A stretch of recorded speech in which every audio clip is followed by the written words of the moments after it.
Hey, everybody. Wanted to share with you two passages in the book Beyond Divination, Spiritual Transformation Through the Major Arcana by Suzzan Babcock. In the link down in the description down below, I left a link to get to this book if you'd like to purchase it. Again, if you have Kindle Unlimited, you can download and read this book for free.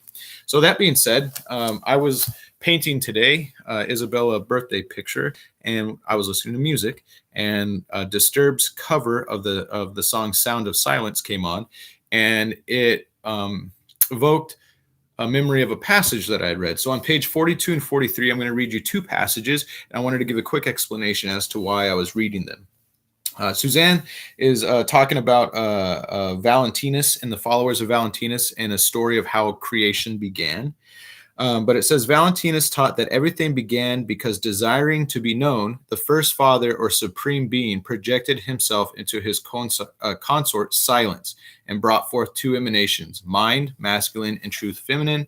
This pair in turn brought forth the Logos, masculine, and life, feminine, who brought forth the pair humanity, masculine, and church, feminine. And it's important to keep in mind these are ancient terms translated into English, and we should not confuse them with the definitions of the words church and humanity used today.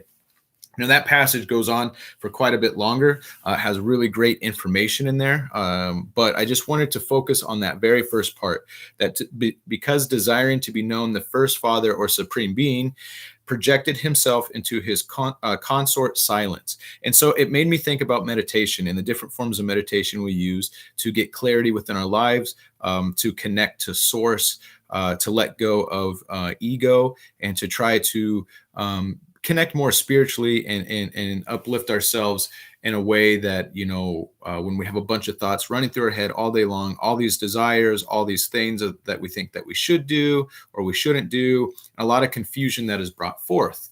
And so I was thinking about, if the supreme being projected himself into silence, then when we go into silence, we can find the supreme being. And what I mean by that is, again, this is just a thought that popped into my head. And so I wanted to share it with you. But if we go into silence to find the supreme being, that means that we have a higher connection to quieting the egoic mind. And what Eckhart Tolle will talk about oh man, I'm spacing on it. Anyways, we'll quiet the egoic mind, and we will connect more to the superconscious mind, the higher self, what terminology you want to use, to bring forth ideas and thoughts that not only benefit ourselves, but benefit all of humanity. Okay, and that goes into the other passage I wanted to share, which is Aleister Crowley talked. He had his own version of the card Magician, which was called Magus, and he talks about the ape of Thoth, representing the enemy within or the false self. And then Suzzan talked about that represents the active or masculine element, the lower or human ego. And Mr. Crowley says that in any case, the ape of Thoth brings lies and misinterpretation to all forms of communication, creating illusion. And so Suzzan said that when an individual is attempting to transform, he or she will need to maintain perfect harmony and serenity while exercising intense concentration or attention and keeping all elements in the air. Adding to this difficulty of our transformation is the ape of Thoth, who is clambering up, trying to distract us from our goal. In other words, a clambering up, putting thoughts in our heads. So when we meditate, what we're also needing to do, at least I have found for myself, is start to find ways to discern who is speaking. And what's helped me is monitoring or observing the desires that arise within me on a daily basis, whether that's what I should eat, what I want to listen to, what I think I should be doing.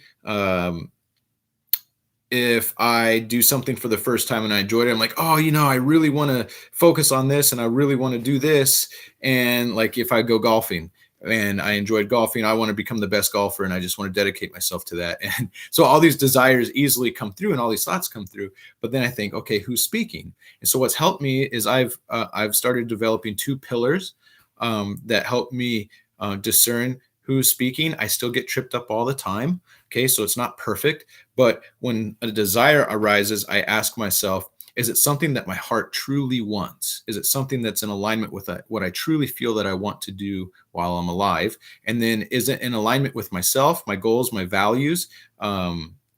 Is it in alignment and harmony with others? And does it help promote alignment with the divine and what we would need to, I guess, is in alignment with spirituality? And so if the desire that arises is not part of that, then it's been a lot easier to just let those go, because a lot of the times my mind will create a lot of confusion with, well, what if that is something God wants you to do? And what, and is, are you sure that you don't want to do that? Maybe you'd really enjoy that, and maybe it would lead to something else. And then it's like, oh, but it could lead to this and that and the other. And that may be the case. But when I really ask myself, is it what my heart truly wants? What ends up happening, it's revealed to me that a lot of the motivation behind the desire is actually egoic. Like a lot of it is actually, oh, I want attention. There's a part that's like, oh, I want to transform and be like Jesus and help all these people and all this. And yes, there's a truth to that. There's a mixture of the truth and lie. There is a truth that I want to transform and become more spiritual and more loving and more caring towards other people and help them in their spiritual transformation. But the primary motive behind that thought was, I want to be recognized. I want to be known around the world for being this great spiritual leader. And that's purely egoic. That's purely not from my spirit. It's from my ego. And so just observing, contemplating, asking, becoming aware of the responses, observing some more, I'm able to let a lot of those things go. And maybe that's happening for you. I'm not sure. But I wanted to share that with you guys. I love you guys. If you have any questions, you're more than welcome to contact me. I would highly recommend, if you have any questions, I'd usually guide you to Suzzan. And because she's practiced this for over a quarter of a century. And she always gives me great clarity when I'm dealing with something that I just can't seem to get over in my mind. So anyways, you guys have a good day. Love you. See you later. Bye.